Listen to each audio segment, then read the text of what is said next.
right now, in this exact moment. While you read these words, your brain is simultaneously performing hundreds of operations you didn't authorize. It is scanning the room behind you for movement. It is monitoring your heartbeat. It is predicting the next word on this page before you reach it. And beneath all of that, it is running something else entirely. A private system, a loop, a set of behaviors so automatic, so embedded in the architecture of your mind, that most people spend their entire lives never once questioning them. You do not experience your mind. You are shown what your mind decides to show you. What you are about to see is not a catalog of disorders. This is not about pathology. This is not about those who are broken. This is about all of us. This is about the ordinary, invisible strangeness of being human. The glitches that run quietly in the background, in apartments at midnight, in the shower, behind the eyes of people sitting next to you on the train who look completely fine. They are not fine. Neither are you. And that is exactly where this begins. There are things the human brain does every day, quietly, automatically, without permission, that most people will never notice, never question, and never understand. This documentary is not here to comfort you. It is here to show you what is already happening. Inside the mind you carry everywhere. The one you go to sleep with. The one that wakes before you do. Pay attention, because some of what you are about to recognize, you will wish you hadn't. There is a particular kind of discomfort that comes not from pain, but from recognition. The moment you realize that something you thought was uniquely yours, a strange thought, a private habit, a pattern you assumed was a personal flaw, is, in fact, universal, shared, built into the architecture of being human. That is what this investigation is about. Not the dramatic failures of the mind, not the catastrophic breaks that make news, but the quiet, daily glitches, the small malfunctions that run so smoothly, so consistently, that they feel like personality, like character, like you. Hidden mental patterns that shape every decision you believe you are making freely. Strange subconscious behaviors that operate below the level of your awareness, influencing who you love, who you fear, what you pursue, and what you destroy. Emotional contradictions that make you want things that hurt you, avoid things that would help you, and feel guilty about moments of genuine peace. Bizarre neurological mechanisms that were built for a world that no longer exists. Still running, still influencing, still shaping the texture of your days. Psychological glitches most people never notice. Until now. What follows is not a lecture. It is not a diagnosis. It is a slow, careful walk through the interior of the human mind, the parts that don't make it into the highlight reel. The parts that run in the background while you are trying to live your life. Some of it will be uncomfortable. Most of it will be familiar. All of it is true. Think of the last time it happened. A comment made at dinner. A joke that landed wrong. A silence that lasted just a beat too long. A face you made when you thought no one was watching. The moment ended. The room moved on. The people involved have almost certainly forgotten. Your brain did not get the memo. You said something stupid 14 years ago. Your brain has not let it go. The amygdala, the brain's emotional center, tags negative social experiences with a biological flag that neuroscientists call threat encoding. For evolutionary reasons, social rejection was once as dangerous as a predator. The brain treated embarrassment like a wound, and wounds, the brain believes, must be studied so they do not happen again. So it replays them. In bed. In the shower. Years later, for no reason at all, at 2 in the afternoon while you are doing the dishes. There is a name for this involuntary autobiographical memory. The brain retrieves certain experiences without being asked, precisely because it encoded them as unresolved. The cruel irony is this: the more you try to suppress the memory, the stronger the replay becomes.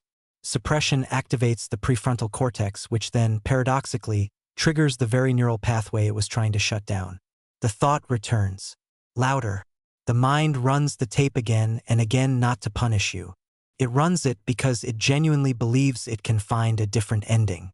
It never does. And so the machine keeps running. In cities full of people staring at their phone screens. Not because they are bored, but because they are hiding from the replay. Filling every quiet moment so the loop cannot start again. You know exactly what this is. There is a person you have been arguing with for months. They have no idea. You have rehearsed it completely. What you will say, how they will respond. The devastating final line you will deliver with calm precision. You have run the scenario so many times that it almost feels like a memory of something that already happened. It hasn't. Psychologists call this process mental simulation. The brain's attempt to model future social encounters so we are prepared for them. In theory, it is adaptive. In practice, something goes wrong. Brain imaging studies show that imagining a conversation activates the same neural circuits as having one. The prefrontal cortex, the language centers, the emotional processing regions, they all light up. The brain does not cleanly distinguish between simulated and real. It responds to the imagined confrontation as if the threat were present. Which means that every rehearsed argument you have alone, every imaginary conversation in the car, in the dark, in the space between sleeping and waking, produces a genuine stress response. Your cortisol rises. Your chest tightens. You are fighting someone who is not in the room. And the stranger thing, you often script both sides. You perform the other person's responses. You anticipate their tone, their words, their dismissiveness. And then, in a particularly dark version of this glitch, you feel angry at what they said, at words you wrote for them, in a conversation that never happened, with a person who is probably asleep. We rehearse for confrontations that never come and arrive unprepared for the ones that do. Think about the last time a real conversation surprised you, when the person said something you had not scripted. When the actual human being in front of you did not behave like the character you had been rehearsing against. The brain briefly did not know what to do, because it had been preparing for a different person entirely. When things are calm, something inside you starts looking for a reason they shouldn't be. It is a Sunday. The light is good. You have nowhere to be. Everything objectively is fine. And then it starts. A low hum of unease. A search for the thing you forgot to do. A small, insistent feeling that peace is a warning sign. This is not neurotic behavior. This is architecture. The brain's default mode network, active when we are not engaged in a specific task, does not rest in peace. It wanders. And for most people, that wandering skews toward the negative. A 2010 study by Harvard psychologists found that the human mind is lost in thought 47% of waking hours, and that mind wandering is reliably associated with lower reported happiness. The brain at rest is not a calm brain. It is a searching one. But there is something deeper than wandering. Something that resembles, in its neurochemical signature, a genuine dependency. Anxiety produces adrenaline and cortisol. These are stimulants. The body experiences anxiety as heightened alertness, sharpened attention, a feeling of urgency and significance. Over time, the brain can become calibrated to this state. It begins to read the absence of anxiety as a kind of numbness. Calm starts to feel like missing something, so the mind creates the something. It manufactures a problem from available material. A text that could have meant two things. A meeting next week. The future, which is always available as a source of catastrophe. The anxious person is not suffering from too much fear. They are suffering from a brain that has learned fear keeps the lights on. And somewhere in a city, someone is sitting in good light on a Sunday with everything they need, scrolling through their phone not for information, but for something to worry about. They will find it. Things were going well. And then, without knowing why, you made them worse.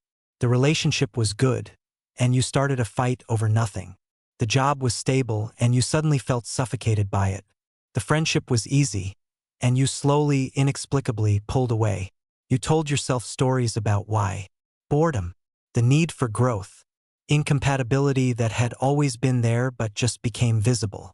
But the timing is suspicious. It almost always starts when things are going well. Self-sabotage is, at its core, a threat regulation behavior. The brain assigns emotional danger not only to negative experiences but to positive ones that feel fragile. When good things exceed the brain's internal model of what you deserve or what is safe to have, the fear of losing them becomes more painful than the pleasure of having them. One way to resolve this: remove the good thing yourself on your own terms before it is taken. This is not weakness. It is the brain trying to protect you from a future loss it believes is inevitable. The logic, once exposed, is almost absurd. Destroy the thing you want so you cannot be destroyed by losing it. And it happens quietly. A little more distance, a little more criticism, a little less effort, subtle enough that you can explain it to yourself as reasonable as self-awareness, as simply seeing things more clearly now. By the time it is over, the brain has successfully protected you from joy. And somewhere, a person is sitting alone in an apartment they chose to be alone in, telling themselves it's what they needed. It wasn't.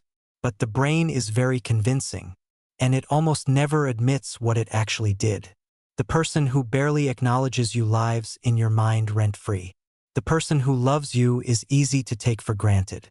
You know people who treated you well, who were consistent, warm, available.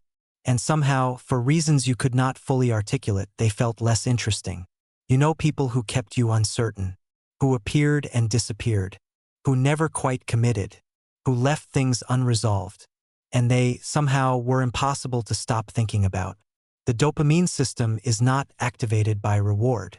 It is activated by the prediction of reward, specifically, by unpredictable reward. Studies in behavioral neuroscience show that variable reinforcement, the pattern used by slot machines, social media feeds, and emotionally unavailable people, produces the strongest and most persistent dopamine response. Certainty kills craving. Uncertainty amplifies it. The person who loves you consistently has, neurochemically speaking, already given you the reward. The loop is closed. Your brain moves on. The person who might love you, who sometimes does and sometimes doesn't, keeps the loop open. And an open loop is, by design, impossible to ignore. The brain cannot file away an unresolved question. So it keeps checking, keeps returning, keeps finding significance in small signals. A message, a look, a 2-second delay before a reply, that it would never notice from someone who was simply there. We mistake the neurological intensity of longing for the emotional depth of love. They are not the same thing. They rarely occur together. The most intoxicating relationships are often the most neurologically hollow. And the steadiest ones, the ones that actually hold, can feel, to the searching brain, almost boring. This is not a flaw in your character. It is a flaw in your wiring. One that has ended more good relationships than any other single cause. You are finally on vacation, and your brain is cataloging everything that could go wrong.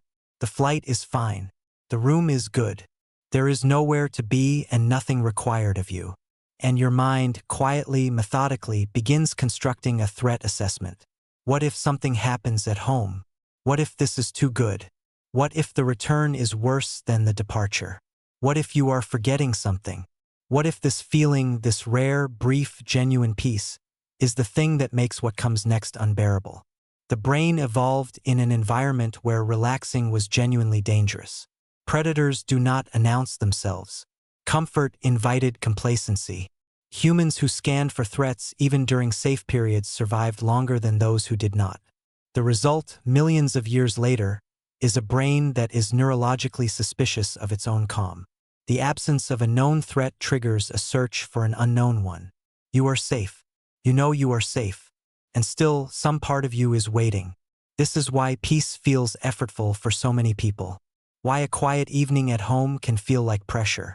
Why the most relaxing moments sometimes produce a faint, inexplicable dread. Your brain was built for a world that no longer exists, and it cannot stop doing its old job. Now consider the past. You are nostalgic for a version of your life that was not as good as you remember it. Memory is not recording. Every time a memory is retrieved, it is reconstructed, assembled from fragments, filtered through current emotion, subtly edited. The process is called reconsolidation, and it has a consistent bias. Negative details fade faster than positive ones. The brain, over time, strips away discomfort from past experiences while preserving the emotional warmth. What you miss when you are nostalgic is not the past. It is a version of the past that has been progressively edited into something cleaner, simpler, more bearable than it ever actually was. We are nostalgic not for what was, but for what the present cannot seem to become. You have not been truly alone with your thoughts in years. You have made sure of it. There is always something running. A podcast in the background while cooking, music while walking, a screen on in the room even when no one is watching it. The phone picked up in the elevator for 15 seconds between floors. It feels like preference, like habit, like the natural texture of modern life. But sit with the silence for a moment. Just briefly, turn everything off. And notice carefully what begins to surface. A 2014 study published in Science found that a significant majority of participants preferred to administer mild electric shocks to themselves rather than sit alone with their thoughts for 15 minutes. The researchers' conclusion was striking. The human mind finds it difficult to be alone with itself. Silence does not produce calm. It produces access to the material the brain has been keeping just out of reach. The noise is not entertainment. The noise is protection. We have built an entire civilization of distraction.